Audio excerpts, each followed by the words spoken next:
So very good evening, ladies and gentlemen. Thank you so much for making time to join us here for this session today. And for those who are watching this recording later, thank you for choosing a topic like trust to hone your leadership skills. I think trust is the absolute foundation of leadership, but it's not restricted to just leadership. Trust is an important element of our life and every relationship that we enjoy in our life. My name is Yukti Kapoor Mehandiratta. I'm a qualified leadership and etiquette coach, and I run a company called SBY Academy that offers online leadership courses and online coaching sessions. It's an absolute honor for me to meet you again for yet another insight into leadership. Today, it's courtesy our partnership with CFBP. So before we get started, I would love to hear from the president himself, Mr. Swapnil Kothari. He's the president of CFBP, a very prestigious association working passionately towards bringing in fairness in the corporate sphere. So Swapnil, welcome and thank you for this partnership. Hi, Yukti, and good evening, the audience, ladies and gentlemen, and all the participants of this very lovely show, which I'm sure is going to be both enlightening and educative. What is CFBP? CFBP stands for Council for Fair Business Practices. It was started in 1966 primarily by Mr. J.R.D. Tata, Mr. Ramkrishna Bajaj, and Mr. S.P. Godrej. And then, of course, we had Mr. Khorakiwala, Mr. Gazdar, Mr. Mahindra, and all the top industrialists of that time, along with top professionals in all the spheres of life who joined hands together to start a movement in the form of this council to address the needs of the consumer and also to educate the manufacturers to concentrate on fair business practices in the sense that the consumer is the most important person. Only upon him or her is our industry dependent and our profits dependent too. So this is what the council had in mind, or the visionaries, as I would say, had in mind, because they saw that 40, 50 years down the road in 1966, they must have seen 2006, 2010, 2016, that there will be a lot of unfair practices because the competition would be fierce if India were to join the global frontiers, which India did post 1991 liberalization.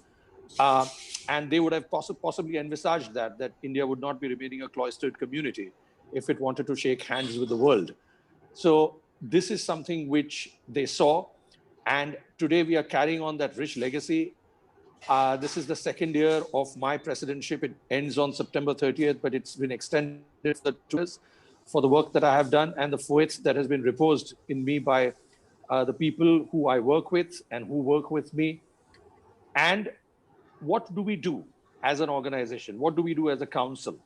We organize seminars such as these, along with SBI Academy or other prestigious organizations where we invite speakers on topics which coincide with the goals of CFPP. And not only that, but we also have a newsletter which is published bi-monthly, where we invite articles from very, very prominent people. And other than that, we also host our monthly meetings where we sort of ideate as to what we do next. Then we have 2 or 3 flagship functions during the year, one of which is the Jamnalal Bajaj Awards, which is in its 32nd or 33rd year, if I'm not mistaken, where we honor all the top industrialists and top organizations, rather industries and organizations for concentrating on fair business practices and perpetuating them. It's a very, very rigorous process. There is an eminent jury which decides on that, and it's very objectively done with very little say from my side as the president, because it has to be absolutely independent and objective. Likewise, since the 3 years we've been having our film festival. Now, film festival is not something which in normal terms would people associate with. Yes, we do have something related with films, but that's short stories, slogan writing, and including, very short skits, not exactly short stories, I would say, but short skits, slogan writing, where we invite that from across this country. And we have a competition with them as well, rather amongst them. We have an eminent jury, which includes filmmakers, writers, directors, even advertising professionals, and which is headed by, a legal person, basically a judge, a former judge of the Supreme Court or the High Court. So that process, again, is very fair and independent. And we have this very glorious function where we felicitate them at any of our prestigious hotels. And we have a very big budget for that, actually. And it's very, very important that we continue this practice and continue this rich legacy. Other than that, we are also having Kavi Sammelans, the Hindi Kavi Sammelan once a year, where we try to attract a Hindi audience, so that the CFBP doesn't remain exclusive and ivory tower cloistered organization, but it reaches out to the masses. Now, today we are going to talk about trust in the corporate sphere. Now, what does trust mean in the corporate sphere? Basically, any organization, if it has to succeed, it depends, like any relationship, it depends primarily on trust. Everything else, what is put out in the public domain, like a website or testimonials, are good as long as there is trust underlying and forming the substratum of that particular organization. Why is trust important, especially in this pandemic, ridden atmosphere? The reason why it's important is because the pandemic-ridden atmosphere has created a lot of fake news that goes out about a lot of organizations in many, many different ways. And that is where we have to ensure that the trust is reposed in the organizations, and we ensure that the trust is very, very paramount. And we need to go ahead along with that in that sense. And we also need to ensure that the corporates continue to have that trust, or continue to garner that trust from the people. That is the most essential quality of a leader. And that is something which today Yukti is going to enlighten us upon, apart from the other things that she's probably involved in a conversation. And I would appreciate if there are any questions or answers either to any of us. And with that, Yukti, I leave that to you. Good luck and all the best. Thank you so much, Swapnil, and thank you for picking up a topic such as this for CFBP community and the larger community of leaders. Like you rightly said, trust is the foundation of every single relationship. So we are going to dive right into this session. You may keep your videos off for those who are in the room right now, but definitely grab a notebook, because there is a lot of self-reflection we will indulge in. And when we're talking about trust and we're talking about leadership, we need to see the leader within us and talk to that leader instead of just looking at this as some knowledge session. So I want this knowledge to get translated into real action. So for the next 45 minutes, let us forget who we are and all the great stuff that we have done, and drop that baggage of success to truly be ready to unlearn and relearn, because this session will challenge a few things you will have to probably unlearn. And once we unlearn those, are we ready to relearn what is needed, especially in this pandemic time when trust is so shaken up for reasons outside of our influence? So what can we do as leaders to build that trust with our team? And what can we do as corporates to earn that trust from the environment around us is going to be the topic of discussion today. So let us first understand what trust really means. If I were to put it in a very generic way, I think that trust is nothing but our own willingness to bring in vulnerability in our actions towards others, because we believe that they have good intentions and will behave well towards us. So when we are talking about trust, we are talking about vulnerability. We are talking about allowing ourselves to be vulnerable, knowing that people we are allowing our vulnerability towards are those who have good intentions for us, and they will behave well with us. They will take care of us once we show our vulnerable side to them. When we don't trust people, or when people don't trust us, what is missed immediately in that equation is vulnerability, which means there is a lot of pretension instead, right? So that pretension is the image that we are forced to build and maintain, because the reality is too vulnerable to show in that relationship. So when you are comfortable to bring that reality in is the evidence of having trust in that relationship. So I want you to take a minute and maybe close your eyes and think of a loved one in your life. It could be your spouse, your girlfriend, somebody you truly, really, genuinely love at this moment in life. And imagine that for some reason, somehow, you've lost trust in this relationship. It's a scary imagination, a scary place to go to. But let's just for a minute imagine that you have lost trust in this relationship. Now, let's not get into who has lost trust for who and how did this happen, but just for a moment feel as if trust is compromised in this very important relationship of your life. And now I want you to see how you're feeling about it. What are the feelings that you're experiencing right now? How are you experiencing this relationship now with lack of trust? Is there a need you feel to revalidate everything? Do you feel the need to confirm everything that you hear from this person? Do you feel the need to cross-check? Do you feel higher level of stress? Do you feel lack of happiness? Do you feel anxiety? Because if you do, then these are very normal emotions to go through when there is lack of trust in an important relationship. When you're able to trust people, suddenly there is a lot of ease in that relationship as well. Suddenly there is lesser amount of anxiety and stress that you feel because you're able to go ahead with the face value. You're able to go ahead with what's presented to you without questioning the credibility of that information. Now let us see how we feel if we were to take this discomfort with our colleagues or our teams, people who report into us, people who make work happen in our organization. What if, for a moment, we were to imagine that we are not able to trust our own teams? Because when we feel lack of trust with our team members, there is a need to micromanage. There is a need to cross-check everything. There is a need to validate everything being done by them. And what do you experience when that happens? You experience redundancy. You experience duplication of effort. You experience exhaustion, emotionally as well as physically. And that exhaustion is what affects our productivity first. And that is the reason why, despite hiring the best talent, sometimes we are not able to deliver the best results. Results get compromised when we don't deliver the productivity we thought we could. And that dip in productivity is impacted a lot more by lack of trust than by any other factor standalone. Now, I hope you've just experienced what trust truly means and why is it important for us to spend some time on understanding trust and not taking trust for granted. And yes, we do that. We take trust for granted.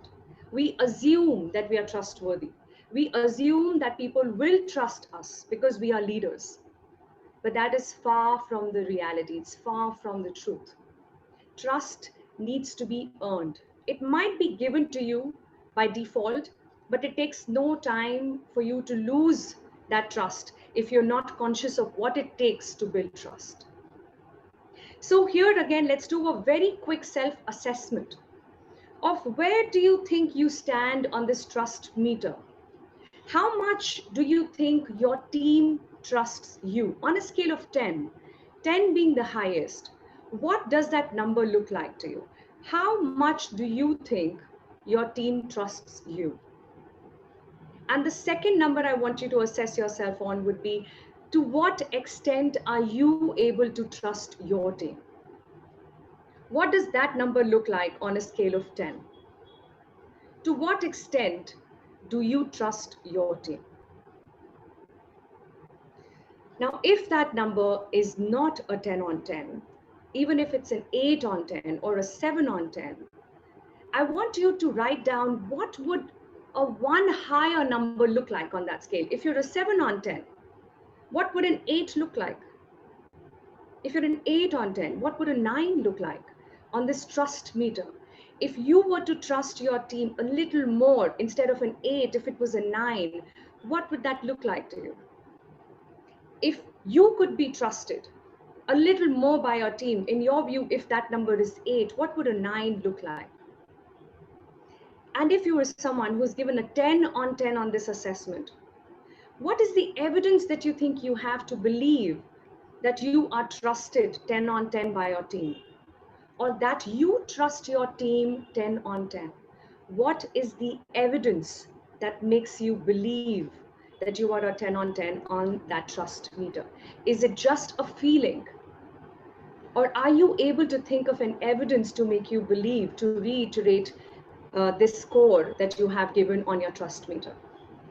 Please pause this video if you're watching the recording later and spend some time on this question, because this is the core that we need to disturb so that we're able to bring in eternal peace in this space of trust.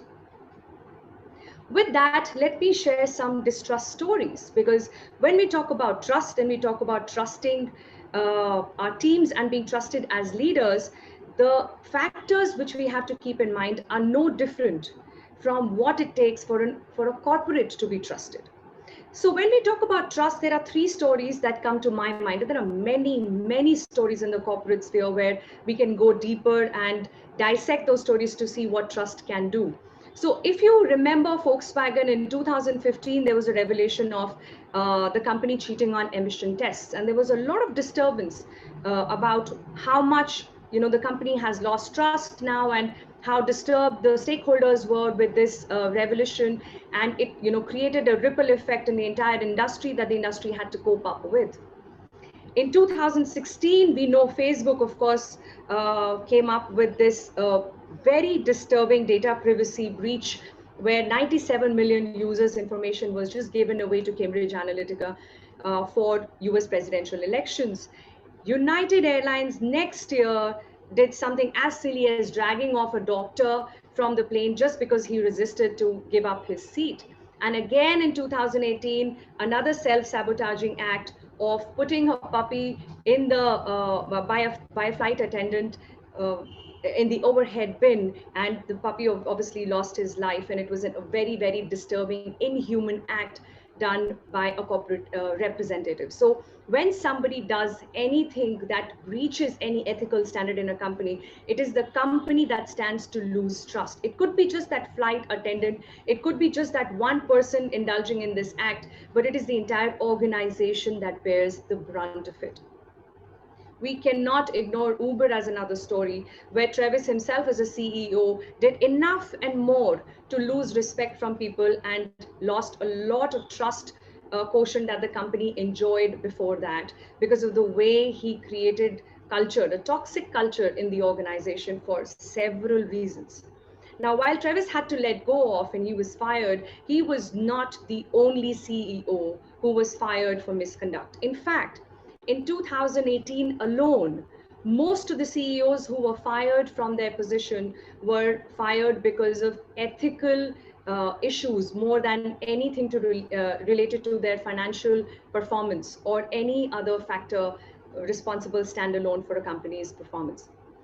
If they were let go, they were let go of because of the ethical disturbances created, ethical compromises made by those CEOs.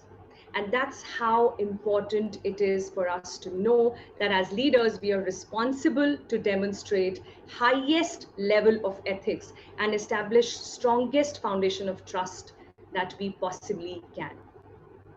So what is the impact of trust on us? Now, what happens when you create an environment of trust? Well, the effect of trust is felt at different levels, at various levels. There is a macro level of effect, there is an organizational level of effect, and of course, there is an individual level of effect. So at a macro level, there was a study done by World Bank in 1997, which was proven over 29 different market economies over a decade, to say that with just 10% increase in trust factor, basis the surveys done, with just 10% improvement in trust factor, there was a bump up of 0.8% in per capita income growth. That is the level of profits that you can create with little bump in the trust level in an organization. What happens at an organizational level?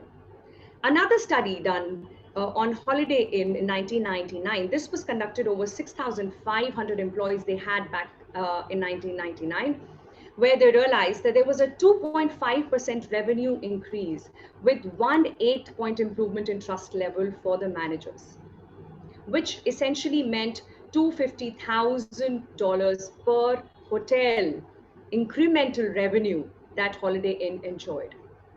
So when we talk about something as qualitative as trust, I want you to realize that there is a very direct and clear quantitative impact of trust as well. It is not just qualitative, but like how any other qualitative trait of a leader impacts the company, trust is another qualitative trait to look at, which will have a direct quantitative impact on the organization as well. So if you bump up the level of trust even a little bit, there is an exponential impact that you will see on your bottom line, whether you are a Fortune 500 company or you're a company who's preparing to get there. And I hope we all are in some way or the other. So with that established, let us dive into 5 ways of building trust. Now, we might be enjoying some level of trust. When I encouraged you to do some self-assessment, I know you have a number there, and maybe that number looks good to you. Maybe that number can improve. Maybe you're self-critical. Maybe you are self-forgiving, right? No matter where we are, if you're not a 10 on 10, I want you to dive into these as a hungry soul trying to create a strong foundation for a corporate that believes in leaving a legacy behind, and not an entrepreneur who's just enjoying a hobby. So if you're not enjoying a hobby and you're here to create a legacy, you have no choice but to look into all these 5 ways to establish trust. And by the end of this session itself, create a very strong action plan for yourself on what exactly are you planning to do to strengthen this foundation for yourself and for your corporate. So let us see what these 5 factors are. Now I've divided this into 1 plus 4. The first one and the topmost is listening. The ability to listen. Listening to our stakeholders as a company, listening to our stakeholders as a leader is the key skill to work upon. And here you may want to self-assess on your listening skills. How good a listener do you think you are? And what is the evidence of that number? By the way, as a leader, I would always encourage you to look for evidence, anecdotes from some recent experience in your professional space or even your personal space, which makes you believe what you believe. I want you to consciously and actively challenge your beliefs. Because if we don't do that, we compromise on a lot of flexibility that we're supposed to have as leaders. Flexibility comes when we have the ability to flex our muscles, and that flexing happens when we challenge ourselves. If you stop challenging yourself, you are not flexing those muscles, and there's no question of flexibility coming in at all. Then it is just a mental feel good that we create for ourselves. I'm a flexible person, but I want you to see what is the evidence you have of that. What makes you believe you're flexible? Is there an action that you can state which makes you believe you're flexible? So let us see how flexible we are to improve our leadership skills, which starts with building ourselves as active listeners. Now, when it comes to active listening, there are 4 steps to active listening that I strongly believe in. And I've given this as an acronym. I remember this as an acronym called FIJI, F-I-J-I. And that really helps me to remember these 4 steps. And these 4 steps are our ways to consciously elevate ourselves from just being there physically and pretending to listen to becoming an active listener, a serious listener. Now, F of Fiji stands for focusing on the speaker, being with the person when they are talking and actively, consciously focusing on the person who's talking to you. I stands for showing interest in the speaker. When you're able to use your body language, when you're able to give certain nods, certain confirmations at a non-verbal or verbal level to confirm that you're actually there in the present moment with the speaker and not elsewhere, right? When you're not looking at your phone and nodding, pretending to listen, when you're able to keep all distractions aside and pay that respect to the speaker for as long as you want to indulge in that conversation by showing interest in what that person is sharing with you. J of Fiji stands for judgment, dropping the need to judge the speaker, dropping the need to know what the person is about to say, as if you know it already. When you're able to listen to somebody with a clean slate in your mind is when you are truly listening. Even if this is someone you know very well, someone you love the most, by the way. These are the relationships where we are at the lowest level of our ability to listen. And let's accept that. And that's because we take these people for granted. And we take our understanding for them for granted. We believe that we know them so well that we don't even have to bother listening to what they're saying. I just know what's coming next. And that's when you've dropped the ability to listen. When you are training yourself to be a leader, you've got to practice all these skills at all times in all relationships, especially when you don't have to, especially in relationships where you will be forgiven, in relationships where it's easy to take things for granted, when it's easy to have cushions around and create that little comfort zone to just be. Right? You can just be, but you never will drop the need to improve that level of being. And that improvement in level of being is a constant endeavor for a leader. So I want you to bring in this practice of not judging the person who's speaking to you in a relationship which is closest, because that is a real challenge. That is when we are not at our best. So I want you to actively see how you can drop the need to judge the speaker and listen to the person as if you have a clean slate in your mind. And the I of Fiji's, the last I stands for interruption. Do not interrupt when someone talks. Very difficult to do because we have very little attention span as humans. And we also believe that we know a lot more than we actually do. And that's a fact for all of us. No matter how arrived you are in your life, there is a lot more that you already think you know, which you don't. In fact, the more arrived, quote unquote, you think you are in your life, the more you know how little you're aware of and how much more there is to know still. The sign of wisdom is when you know that you're not wise enough just yet. So Fiji is a 4-step process which helps us from being just a listener to becoming a serious listener. Focus on the speaker, show interest in what the person is saying, don't judge the speaker, and do not interrupt when someone speaks to you. If you remember these 4 steps, you will definitely elevate your ability to listen. And that will show instant results in all your relationships. And that's a guarantee that I'm ready to pen down for you. But it requires consistent effort and practice, just like any other skill. If you've acquired the skill to write in any language, you know that you had to practice the basics of it for years before you could become an expert in that language. So in the same manner, I want you to bring in that conscious practice of becoming a better listener. Fiji is the way to elevate your listening skills. And once you do that, the word of caution is that there will be certain consequences to becoming a better listener. Now, you might wonder, what is the consequence of doing something good? I'm trying to do something good. Why should there be a consequence to it? But the fact is that there is. And the consequence is that when you are really listening, you will realize, perhaps for the first time somewhere, that you are really wrong about a lot of things you have been so righteous about. And that will encourage you to change who you are. It will encourage you to improve who you are. It will encourage you to grow from where you are. And that is the consequence of becoming a better listener. Until you become a better listener, you don't know what you need to grow and where you need to grow and how you need to grow. So be ready for that consequence and welcome that consequence, because that is what will give us a clear path for growth. Everything else is just a function of some intellectual stimulation which doesn't take us too far. So that is the first way to establish trust.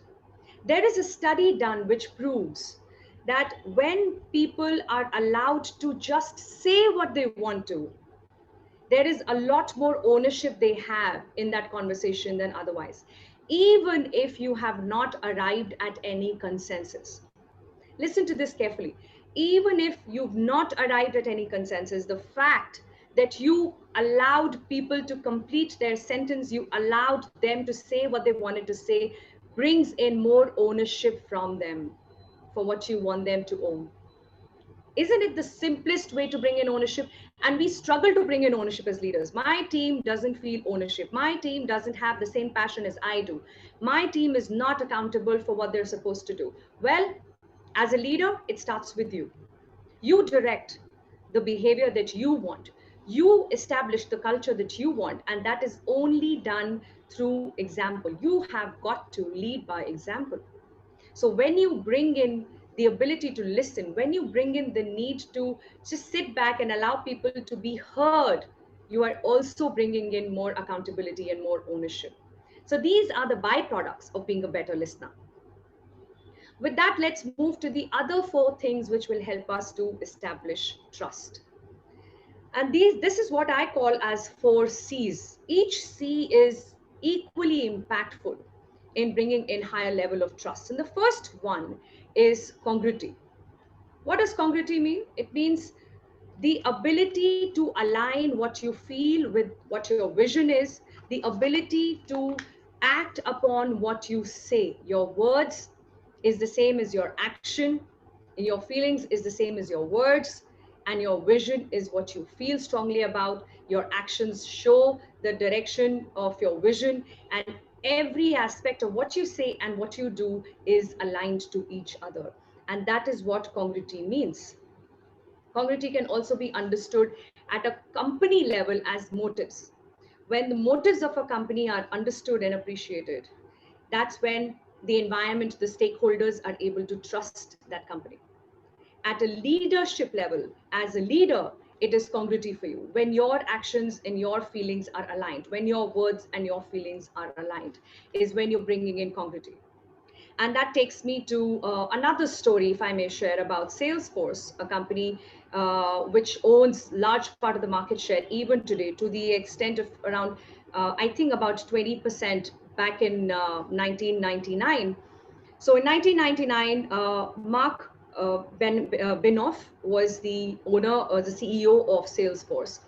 And as any other CEO, he was a philanthropist as well. He pledged and committed that, you know what, every year I'm going to have 1% of my company revenue, 1% of my employees' time, and 1% of the product value of this company towards NGO, right? Some good social cause. So this is a commitment I'm making every single year. I'm going to have 1% of my revenue, employees' time, and my product value kept aside to kind of support a good cause.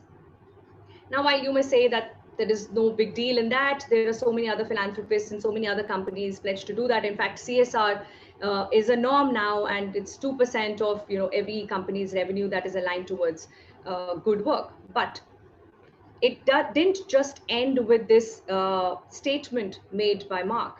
It went to the extent that when in 2015, Indiana's government declared that companies have the right to decide to what extent they want to extend fairness to LGBT, and they took away the need for them to be compelled to not have this discrimination. In fact, in a way, the laws in Indiana at that time encouraged discrimination, to say that we are allowing you to deny LGBT customers if you want.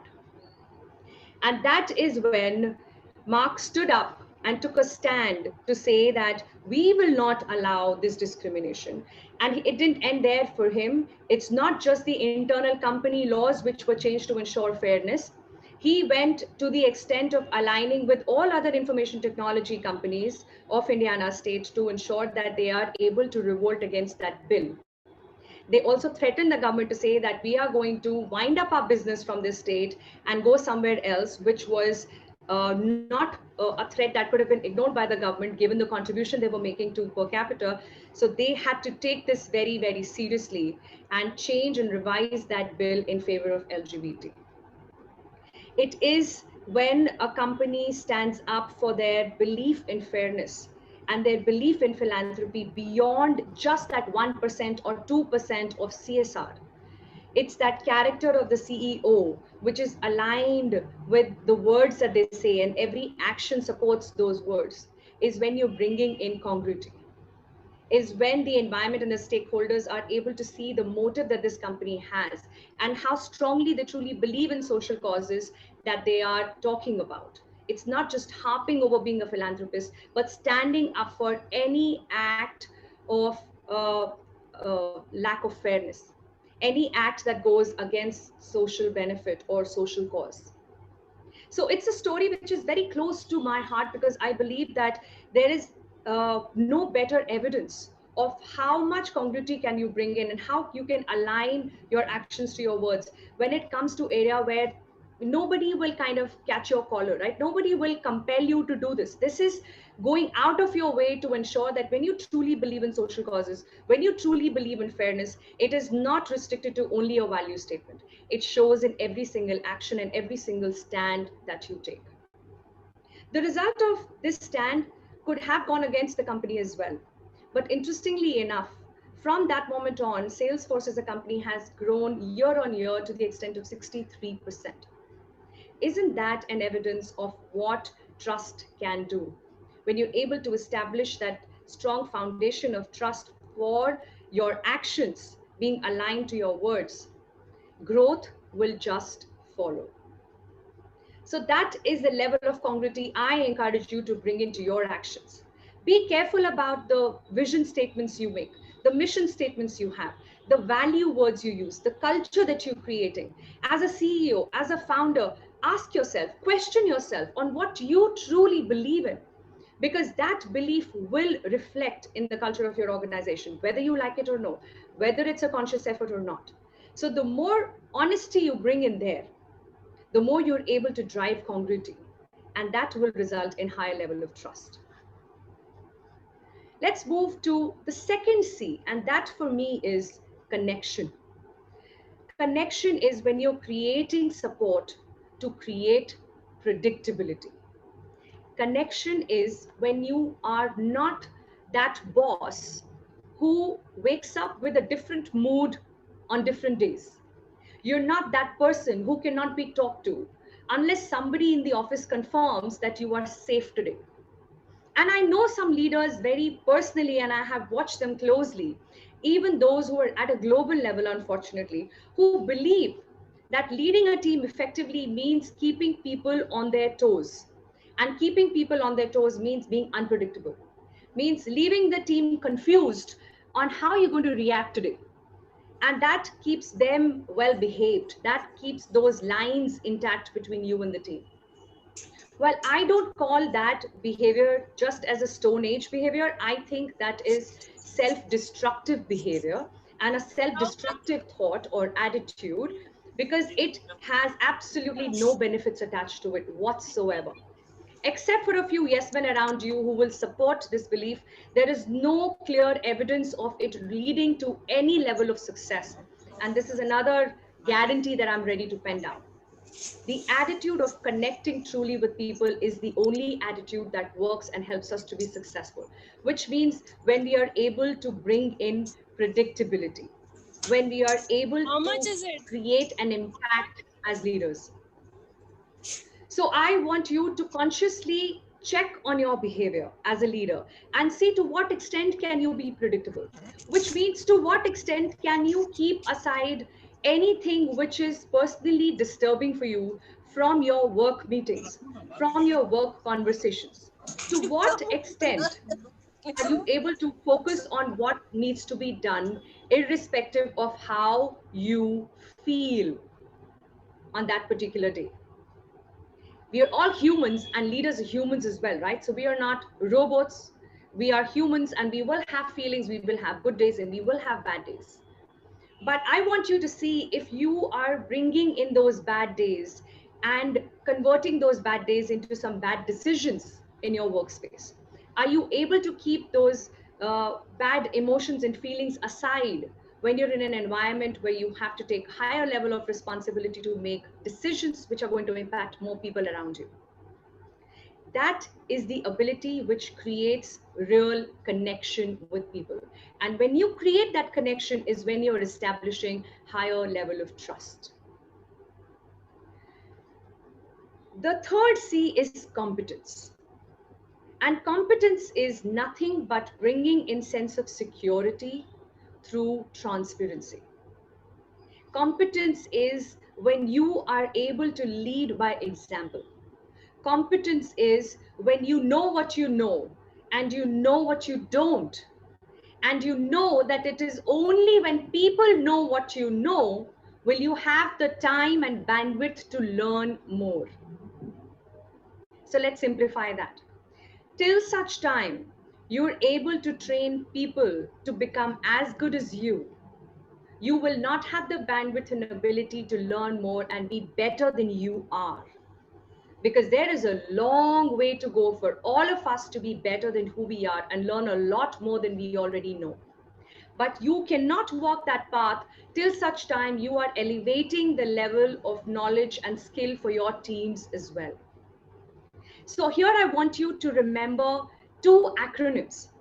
And there is a reason why I have not written it in my mind map. I want you to be listening to this carefully. So the first acronym is ABCD. Now it is not anybody can dance, but anybody can do what I do. Anybody can do what I do. If I have learned it, so can they. If I have trained myself, so can they be trained. Anybody can do what I do. A, B, C, D. I want you to remember this. And this is what will help us to delegate better.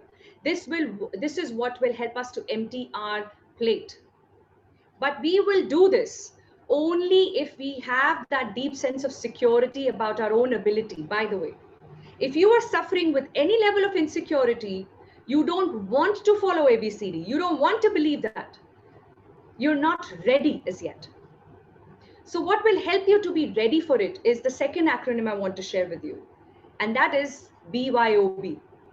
Now, being a weekend, and especially if you're in the north part of India, BYOB stands for something else, right? It's not bring your own booze. BYOB stands for be your own buddy. Be your own buddy.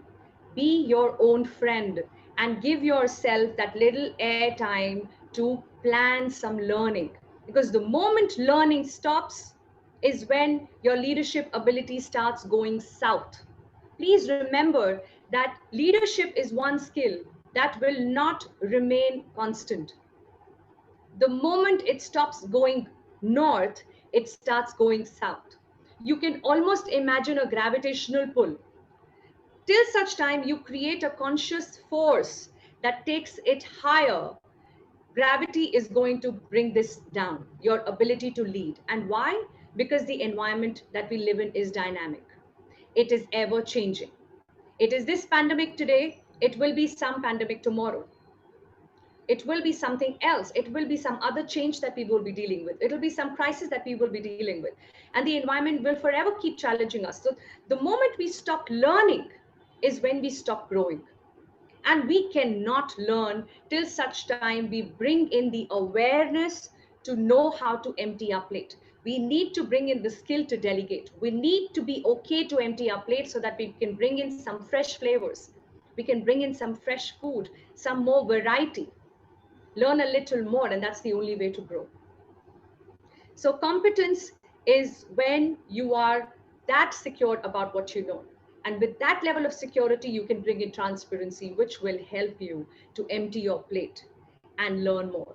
And the moment you do that, the moment your team believes that you are able to share everything that you know, they are able to trust you a lot more. The moment they get the sense that you are withholding information, they don't trust you. And to some extent, they also feel that they are not trusted enough because they are not considered good enough to know what there is to know about the company. So the more you share, the more you bring in that level of mutual trust and you improve that level of mutual trust in your team and in your organization. So before I go into the last C, which is extremely, extremely important and will require some work from your end, I want to take a pause and quickly have some sharings in the chat box on which one of these four tips, listening, congruity, connection, and competence, are you taking away? Very quickly, let's have this in the chat box. Which one of this is opening up something real big in your mind and which one of these is going to result into a clear action plan for you. Because unless there is an action, any realization that you may experience is only a thought. A realization is only a thought until it is acted upon. So what is the action that you are ready to take to elevate your leadership skill, to strengthen trust as the foundation of your relationship? So very quickly, let's have it in the chat box as I prepare to take you through the last way to build trust, and that is through character. So I see competence here, listening. If I were you, I would say all four and maybe a few more, right? Because there is so much that we can do on each one of these areas. But I'm glad that you are highlighting and identifying the most important one. So I see here listening and competence as one of the key areas to visit and work upon and create an action plan. So many congratulations for identifying that space. And I'm sure you will go back with a clear action plan after this session itself. So with that, let us dive into character. Extremely, extremely important. And from a company's standpoint, character is, the means that a corporate takes to deliver what they're supposed to deliver. Character is what makes trust possible, and trust makes leadership possible. You may want to write this down in bold, and if need be, put this up as a poster in your company and put this out on the walls instead of putting out things like customer is the king, or one of those lines which not everyone can relate with. And for me, I believe that customer is a stakeholder and a very important stakeholder, but a customer is only one of the stakeholders. When we talk about trust, it's important to remember that till such time all stakeholders feel valued, you cannot earn a high level of trust as a corporate.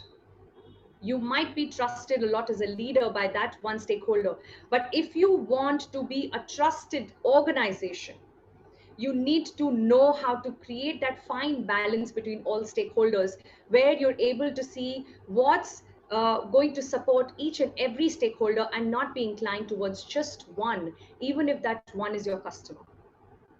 So character is what makes trust possible, and trust is what makes leadership possible. So what does character really mean? Now, I want to share the story of Johnson's & Johnson's. I'm sure you all remember this story. It was much talked about in 1982. There was a drug called Tylenol, which was a cyanide-coated capsule, which led to 7 deaths. And the moment that happened, Johnson & Johnson's pulled back all the capsules from the shelf. And James Burke, who was the CEO back then, was obviously questioned, and he had to justify what happened. And if you ask me, it was probably not so difficult for James to get away with that particular incident, because it did not happen within the premise of Johnson & Johnson's. And there are enough and more party lines that your PR agency and your internal communications team can create. And in fact, with the line of lawyers there behind you to support every action an organization takes, James Burke could have easily come out of this story without doing much. But this is what he did once he took ownership for this fiasco. He did not just end this with an apology and pulling back the drug from the shelves. He immediately stopped advertising the drug, obviously, which was another obvious step forward. But he immediately also ran a test on 8 million pills within the end of the first week of recall, which is not something that he probably had to do. He offered customer coupons to be able to use the money that they would have spent on buying that drug from the store. He also created another quality of seal, which was a triple seal, to make sure that it cannot be tampered with. So this particular drug episode was not a result of any failure from Johnson & Johnson's. Remember, if you remember the story, you will know that this was tampered with externally. And Johnson & Johnson's could have easily shrugged off the responsibility, but they didn't. They took this as an opportunity to go back to the table and see if they can redesign the seal, which was later used by all pharmaceutical companies. The triple seal became a new way of ensuring quality standards. Now, that is the extent to which a leader who feels responsible for establishing trust can go to. This entire initiative took away $100 million from their balance sheet. It took away this amount of profits from their balance sheet. And somebody could have called this as an overreaction, called this probably unnecessary, or maybe going over the board and saying that, I mean, what was the need to do something like that? Knowing that Tylenol was at that point in time adding 17% to the revenue of Johnson & Johnson's, it could have also hit the company's profitability for a long time to go. But it was this effort from James and a lot more that the company did at an ethical level and not just at a business level, which ensured that they are out of this mess and are able to bring up their profitability level back to how it was and where it was just in a couple of months. It took them only a couple of months to come back to their level of profitability. And in the process, James Burke, rightly so, was featured as one of the top 10 CEOs of all times by Fortune. That is the level of character a leader of an organization needs to depict, because it is that character which establishes trust in the entire organization and not just in that individual. With that story, wouldn't you agree that you can have your eyes closed to pick any product that Johnson & Johnson's or companies such as that is rolling out or putting up on the shelf? Well, there could be a lot of parallel debates on many other stories about this corporate or any other. The moral of the story is that you always have a choice to cover up or to go deeper. It's only when you go deeper are you able to develop a character that makes trust happen. Because trust is a reflection of the character that you have, and it communicates a lot more than you imagine. Trust communicates the potential that you have. Character communicates the potential that you have. Character communicates the respect that you enjoy. And your character also communicates the consistency with which you will show up. So, how can we really earn higher level of trust? How can we earn higher level of respect? How can we ensure that our character is developing to the level where we are able to enjoy a higher level of trust and higher level of respect? Well, there are three things that I want to highlight, and there are many more ways of earning higher level of respect. And we'll probably have a separate session on that some other time. But for now, I want you to remember that as a leader, the decisions that we make helps us to earn or lose respect immediately. So we've got to really work on making better decisions. We've got to work on building the courage to admit to our mistakes. And we've got to consciously put other people's and organizations' good before our own. When we do that is when we're able to enjoy high level of respect. And that is what gets communicated into our character, which in turn builds trust. Consistency is also a very, very important criteria to look at, which for me is to know what you can do and what you cannot. Which means, as a leader, when Yukti says that I know what you're talking about, I do have some knowledge about it, genuinely so. And when I don't, I have the comfort, courage, and confidence to say that I don't know enough about it. Can you please tell me more? I would like to know more about this. And I need to be that comfortable with you, even if you are reporting into me, even if you are my direct reportee or my stakeholder, any stakeholder at any level. Can I bring in the consistency to be who I am? Can I bring in the consistency to say what is true? Because that is what will be reflected in the perception people have of me, of my character. So character communicates your potential, the respect, and the consistency with which you show up. And what are the ways of developing character? Very quickly, Three ways that I want you to look at to develop character is your integrity, authenticity, and discipline. Now, we will go deeper into this as separate sessions some other time. But for now, I want you to write these three words down and see what it really means to you. Integrity, authenticity, and discipline. Integrity is not just being honest. Integrity is pristine honesty. Integrity is when you are honest to yourself, even when no one is looking at you. Integrity is when you're able to stick to your right, even when everyone else is comfortably following the wrong. Integrity is when you stop at that red signal when no one is watching. Integrity is when you follow what you believe in and not just follow the herd. What is the level of integrity you enjoy? What is the level of integrity you demonstrate? And what will be a higher level of integrity that you can bring in? Authenticity is not about exposing the last layer of your skin to people and allowing people to walk over you. Authenticity is not about spelling out your weakest link and showing your most vulnerable side to people who don't need to know that or who haven't yet earned that level of trust from you. Authenticity is about your own comfort to be who you are without feeling the need to pretend who you're not. Authenticity is to know that it is a great trait to allow yourself to be inspired, but does not make you a wannabe. It is great to look up to people, but it does not have to push you to become who they are and lose who you are. Authenticity starts and ends with knowing who you are. The need to answer that question is the need to be fulfilled first before you plan to do anything else. And discipline is about doing what you need to do even when you don't feel like doing it.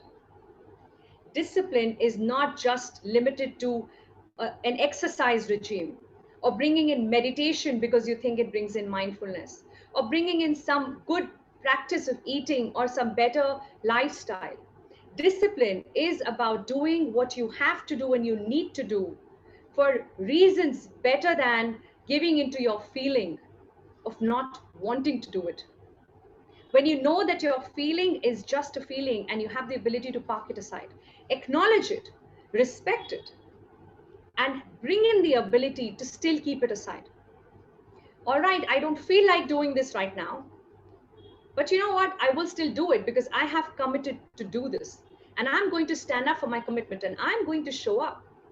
And it's all right that I don't feel like it and I'm acknowledging that, but respectfully keeping the feeling aside. And I'm still going to go ahead and do what I need to do to follow upon the commitment that I make to others and more importantly, to my own self. When you're able to practice your integrity, higher level of authenticity, and this level of discipline, of self-discipline, where you're able to park your feelings aside, is when you are developing a stronger character. And when you develop a stronger character is when you are contributing to stronger trust being built in your relationships. So there you are with 5 ways of building trust: listening, congruity, connection, competence, and character. I want to know which one of these has really opened up something in you and has given you a clear action plan to go forward. Which one of these are you going to act upon immediately? You may want to share that in the comment box below if you're looking at this recording later. But here in this room, I'm going to stop and check with you all what's happening there and what are you going to take away.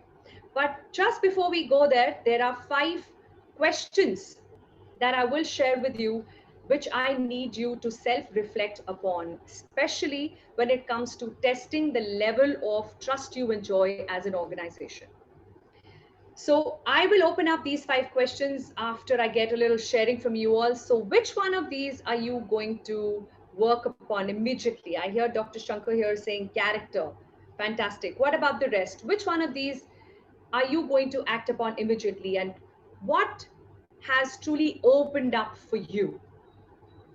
What is your plan to strengthen trust in your relationships as a leader and build in higher level of trust as a corporate?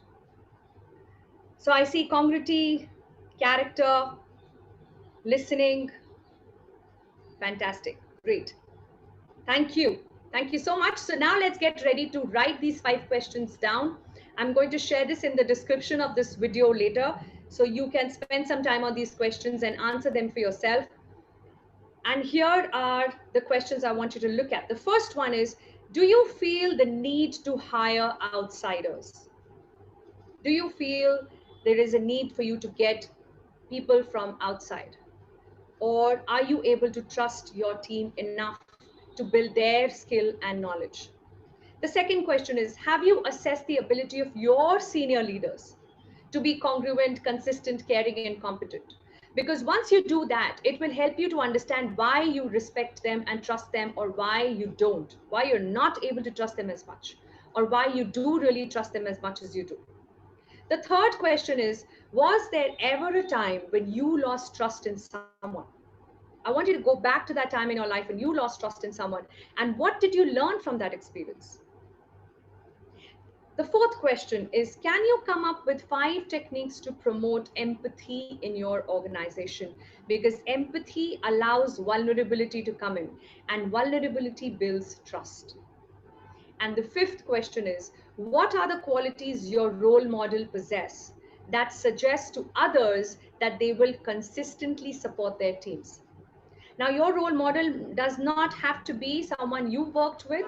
It could be someone you've looked at from a distance, but you truly admire that person. So what are the qualities in that person you see, which makes you believe that this person would probably be enjoying a lot of trust, a higher level of trust from their teams, would really be consistently supporting their teams? What makes you believe that? What are the characteristics or traits your role model possesses that makes you believe that they would be enjoying a higher level of trust from their teams? Look at these 5 questions and reflect upon them to see what it opens up for you. So here is a quick recap of all that we talked about in this real deep session on trust. We started with our understanding of what trust truly means and shared some corporate stories of what happens when we fail on establishing that trust. What is the impact trust has at a macro level and at a micro level? What are the 5 ways of building trust through listening, congruity, connection, competence, and character? And the 5 questions which will help us to reflect upon where we stand in terms of trust amongst our team members and in the organization. So thank you so much. Thank you very much for your patient listening. I hope this was a useful session for you. I want to open this up for any comments or takeaways that you have from this session. And for those watching the recording, please share it in the comment box. The session is open for anyone to share their takeaways or any questions that you may have. I'm picking up from the chat box here, Mr. Bharve, great information and trust building session. Thank you, Yukti ji. Thank you so much, Mr. Bharve, for joining in. Thank you, Dr. Shankar. Any questions, I'd be happy to take up. Swapnil, any comments from you? How was the session? No, I think it was quite informative, quite good. I think one of the important things which I would take away, take this from, would be the word character. I think that is very important. Congruity and all of that is connectivity. All of that is very, very important too. But I think the key thing, especially with the examples that you gave, is I think character. Because if you don't have that, I think you tend to lose a lot in the long run as such. So that is something which you have to practice daily, and it's not something which you just once in a while and exhibit that. That is something that has to be demonstrated every day to keep that trust going on. And character can encompass a lot of things. It just doesn't mean honesty and value judgments. It could mean also standing by your juniors. It could also mean respecting your seniors. It could also mean inviting opposite views from your peers. That also is a lot of character, because as a leader, you need to herd cats, not sheep. So that is very important. And that is a very, very significant trait of a leader. If you're not able to take in opposite views, and you've shut your ears to that, then I think you're pretty much stultifying your own progress and stunting your own growth, and of course the growth of the organization that you're leading. So that was great, Yukti, and I hope people have enjoyed this. And thank you very much. We hope to do a lot more with you in the coming future, in the near future, and hopefully we'll have a lot of comments on the YouTube and even otherwise, and we'll definitely put this in our newsletter, the photographs, and a snapshot, rather a summary of what you've spoken today. That would be most welcome, and so that the people to whom this newsletter goes to can also imbibe and ingest this very important article. I mean, rather very important session, if I may say so, which would be then an article in the newsletter. Thank you so much, Swapnil, for the opportunity. Thank you, CFBP, for inviting me as a speaker and allowing me to reach out with this message on trust. I'm very thankful to all those in the room right now for their patient listening. Any questions, I'm happy to take up. You can also email to yukti@sbyacademy.in. And I absolutely look forward to catching up again on another important insight on leadership. Thank you once again. Have a fantastic evening ahead and a great way through leadership. Enjoy the journey while we establish a stronger personality through building trust. Thank you. Thank you. Thank you, Yukti. Thank you, everybody. Thank you. Thank you, President. Most for a wonderful welcome. session what we have. Yeah, today. And we enjoyed. Yeah, and learned. Yeah, Yukti is a fantastic speaker. So true. And the diagrams always help. Oh yes. Doing it. So really, we learned so many new things. Unfortunately, I don't have this habit at all of having diagrams. I just speak whatever comes in my mind. So that is a great quality of a leader, boss.